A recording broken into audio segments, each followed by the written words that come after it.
যেনেকুৱা হৰিণে ঘাঁহ খোৱা পাছত পানীৰ কাৰণে পিয়াহ যেতিয়া লাগে তেতিয়া হাবিয়া হয় পানী খাবৰ কাৰণে, ঠিক তেনেকুৱা আমিও ঈশ্বৰৰ প্ৰতি হাবিয়া মন যদি হয় তেনেহ'লে প্ৰভুৰ আত্মাই আমাক পৰিপূৰ্ণ কৰে। আৰু বাইবেলত কৈছে সেই পিতৃতাত যদি যীশুৰ নামত যদি পবিত্ৰ আত্মা খোজে তেনেহ'লে সেই কেতিয়াও শয়তানৰ আত্মা আপোনাৰ জীৱনত নেদে।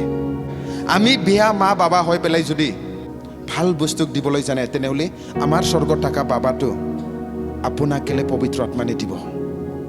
আজি আপুনি যদি মাছাৰ কাৰণে অভিষেকৰ কাৰণে যদি হাবিয়া হৈ আছে আৰু আপুনি যদি প্ৰাৰ্থনাত আছিলে প্ৰভু মোক ইউজ কৰা অসমত অল নৰ্থ ইষ্টত নিজৰ জাগাত নিজৰ ঠাইত তোমাৰ অভিষেক লাগে মোৰ জীৱনত, তোমাৰ পবিত্ৰ আত্মাৰে পৰিপূৰ্ণ কৰা, তোমাৰ শক্তিৰে মোক পৰিপূৰ্ণ কৰা আৰু মোক আত্মিক জীৱনত তুমি প্ৰমোচন কৰা, এনেকুৱা যদি প্ৰাৰ্থনা কৰি আছে আজি কি জানি আপোনাৰ কাৰণে দিন হয়। হালেলুয়া।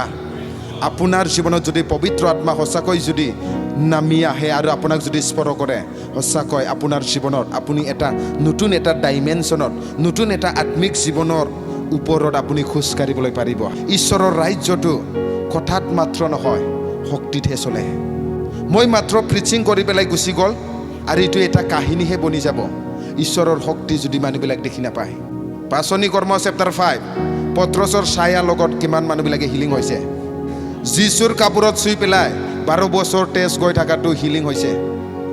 পাচনি কৰ্ম 19 ফুল ৰুমালক প্ৰাৰ্থনা কৰি পেলাই দিছে আৰু সিটো লৈ পেলাই নুৰিয়াৰ হাতত নুৰিয়াৰ গাঁতত ৰাখিছে আৰু নুৰিয়াবিলাকে বেমাৰীবিলাকে ঠিক হৈছে। আজি আপোনাক লাগে ভোক ঈশ্বৰৰ কাৰণে।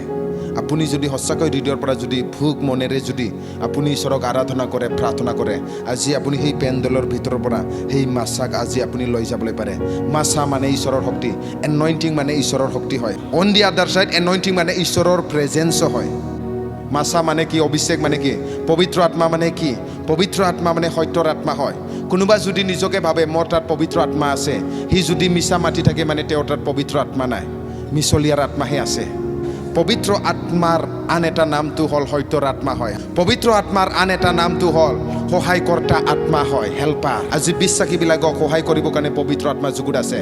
আজি আপুনি যীশুক বিশ্বাস কৰিছে, যীশু স্বৰ্গৰ ৰাজ্যত গুচি গ'ল আৰু সেই যীশুৱে কৈছে মই তোমালোকক অৰফান নিচিনা মা বাবা নাথাকা বাচ্চা নিচিনা মই এনে নাচাৰিব কৈছে, কিন্তু মই পবিত্ৰ আত্মাক সহায় কৰিবৰ কাৰণে দি দিম। আজি কি আপোনালোকে যুগুত আছে না সেই পবিত্ৰ আত্মাক গ্ৰহণ কৰিবৰ কাৰণে? সেই ঈশ্বৰৰ মাছাক আপোনালোকে গ্ৰহণ কৰিবৰ কাৰণে ৰেডি আছে না?